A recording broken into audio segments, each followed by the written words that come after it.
வணக்கம். கேப்டன் விஜயகாந்த். அந்த பேரை சொல்லும்போது ஒரு கம்பீரம் இருக்கும். கேப்டன் விஜயகாந்த். இப்போது பத்மபூஷன் விஜயகாந்த்.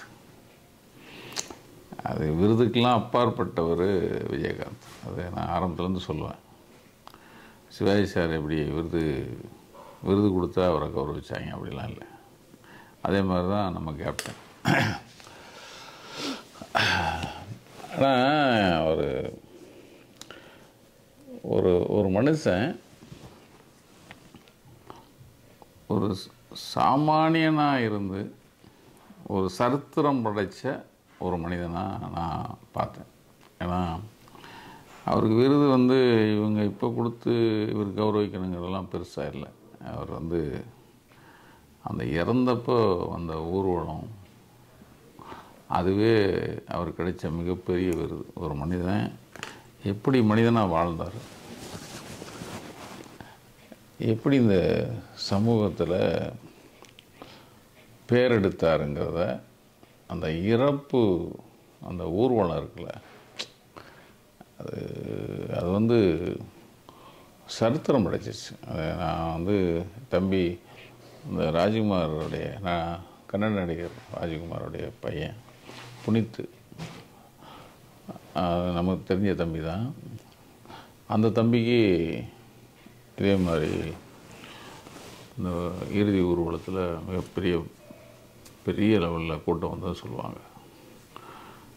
அதுக்கு இணையாக கேப்டனுக்கு,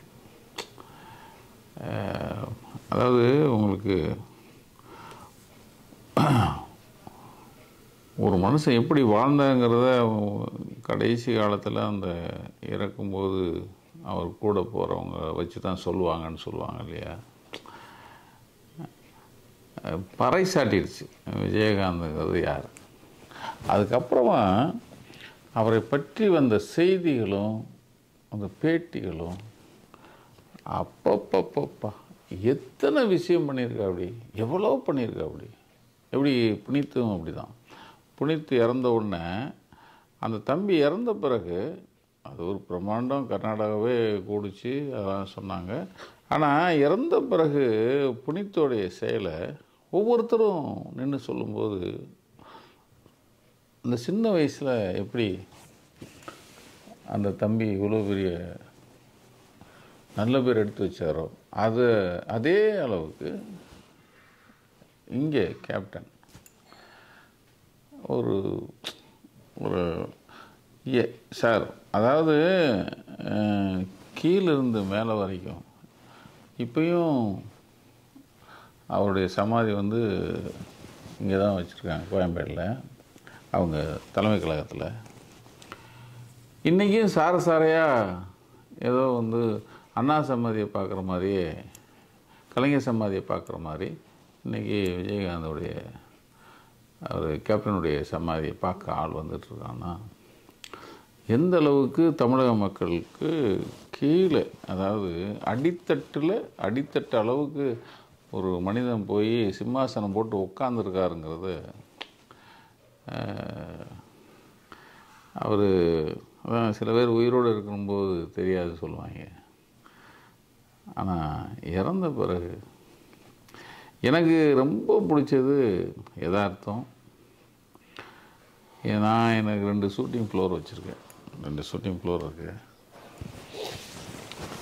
அந்த உணவு விஷயத்தில் நான் சும்மா பொதுவாக அந்த பக்கம் என்ன நடக்குதுங்கிற பார்க்க போகும்போது சொல்லுவாங்க, இதெல்லாம் கேப்டன் வந்த பிறகு தானே இந்த ஷோர்லாம் எங்களுக்கு அப்படின்னு. அந்த கீழே இருக்கிற அந்த உழைப்பாளிகள் இருக்காங்கள்ல, அதாவது ஏன்னா சினிமாங்கிறது எப்படி வருங்கிறது தெரியும், ஒரு விளம்பரமே எப்படி எடுப்பாங்கன்னு தெரியும். அத்தனை பேரும் சமமாக உட்காந்து உணவு இருந்துற ஒரு முறையே கேப்டன் வந்த பிறகு தான் சொல்கிறது இருக்குல்ல. அதாவது செத்த பிறகும் நீங்கள் அவர் பேர் இருக்கிற மாதிரி அவர் சார்ந்த அந்த துறையை நீங்கள் எச்சரிக்கை பண்ணிட்டு போயிட்டார். எல்லாருக்கும் சோறு போடணுண்டா, எல்லாருக்கும் சமமாக சோறு போடு, எவ்வளோ பெரிய விஷயங்க, எவ்வளோ பெரிய விஷயம். எதை எடுத்தாலும் விஜய் சொல்லிச்சு யார், நம்ம ராதாகிருஷ்ணன் சொல்லுவோம், அது பெரிய ஆளுங்க அப்படிம்பாரு.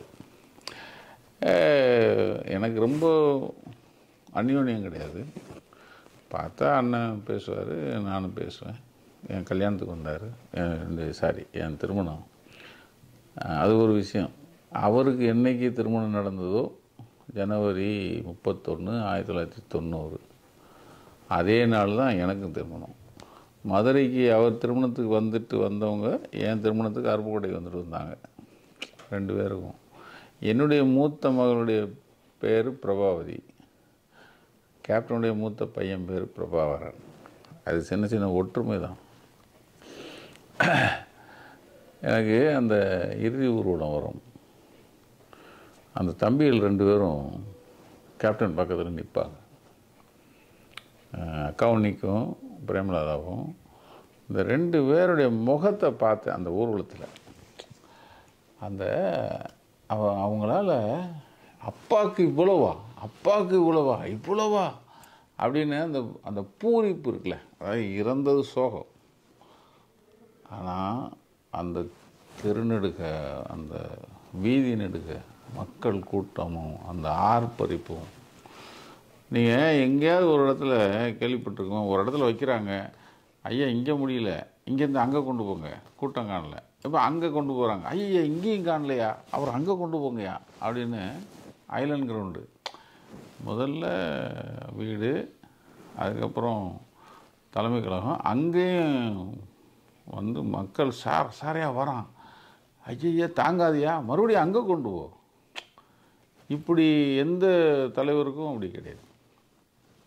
நான் போனேன் இங்கே, நான் அப்போ வந்து எனக்கு வந்து ஒரு கடுமையான டயரியா, வந்து நான் சீரியஸாக இருக்கேன், எனக்கு வந்து ட்ரிப் ஏற்றிட்டுருக்காங்க, எனக்கு வந்து இந்த அதிகமாக போனால் அந்த ஒரு மாதிரி மென்டல் மாதிரி பேசுவாங்களா, அந்த நிலைமைக்கெல்லாம் போயிட்டேன். ஆனால் எனக்கு வந்துச்சு கேப்டன் இறந்துட்டாருன்னு. நைட்டு அந்த வெண்பிளான்ட்டோடு தான் வந்திருப்பேன். நீங்கள் பார்த்தீங்கன்னா வெண்பிளான்ட்டை ஒரு துணி போட்டு கட்டிட்டு அப்படியே, அதுவும் அங்கேருந்து லாங்கில் நடந்தே உள்ளே வந்து ஒரு வணக்கம் போட்டு, ஏன்னா கடைசி வணக்கங்கிறது ரொம்ப முக்கியம்னு நினைப்பேன் அவர்கிட்ட. அது ஒரு வணக்கத்தை போட்டு வந்தேன். அப்போ நான் சொல்லேன், எனக்கு ரொம்ப பிடிச்சது இன்னொரு விஷயம் என்ன தெரியுங்களா, அதாவது ஜெயலலிதா வந்து எங்களுக்கு பரம வைரி, அது வந்து எங்களுக்கு அவங்களுக்குமான பிரச்சனை. ஆனால் கேப்டன் வந்து ஒரு ஜெயலலிதாங்கிற ஒரு பெண்மணி, அது எத்தனை ரவுடித்தனம் பண்ணிச்சு, எத்தனை அராஜகம் பண்ணிச்சு, எவ்வளோ அயோக்கியத்தனம் பண்ணிச்சு, எவ்வளோ அநியாயம் பண்ணிச்சு, இது எல்லாமே நாங்கள் புட்டு வச்சுருப்போம். அது எனக்கு இருக்கிற கருத்து வேறு, பார்க்குறவங்களுடைய கருத்து வேறு. அந்த அம்மாவை எப்படி பார்க்குறீங்க எனக்கு தெரியாது. ஆனால் நான் வந்து அந்த அம்மா ஒரு ஹிட்லராக பார்த்தேன். ஆனால் ஒரு ஹிட்லரை சபையில் நின்று நாக்க துருத்துன ஒரே ஒரு ஒரு மாவீரன்னா நம்மால் தான். அது வந்து எனக்கு ரொம்ப பிடிக்கும். நான் சொன்னேன், ஆனால் மிரட்டிட்டேன் நான். அப்புறம் என்ன தம்பி அவங்க அப்படின்னாரு. எனக்கு அதெல்லாம் தெரியாது, நீ நாக்க துருத்துனது எனக்கு ரொம்ப பிடிச்சிது அப்படின்னேன். ஏன்னா அந்த அம்மாவுக்கு வாழ்க்கையில் நாக்க துருத்திட்டு, அவதான் சொன்னேன், நாக்க துருத்திட்டு கடைசி வரைக்கும் நாக்கோட இருந்து இறந்து போனார். நீங்கள் நாக்க துருத்துனவன் எவன் நாக்கு இருக்காது தெரியுமா? அந்த அம்மாட்ட நாக்க துருத்துனவன் எவனையும் உயிரோட விடாது. அப்போது நீ என்ன வேணாலும் நீ என்கிட்ட வாடா நான் பார்த்துக்கிறேன் அப்படின்னு அந்த தைரியமும் துணிச்சலும் இருக்கிற ஒரு மனுஷனாக நான் வந்து கேப்டனை பார்த்தேன். எனக்கு ரொம்ப இறந்த பிறகு அவருக்கு ஒரு பெரிய மகுடம், ஒரு பத்மபூஷன், பெரிய விஷயந்தான். அதாவது ஒரு மனிதன் வாழ்ந்ததுக்கான நிறைய அடையாளங்களை அது ஒன்று. இருந்தாலும் மக்கள் கலைஞர்,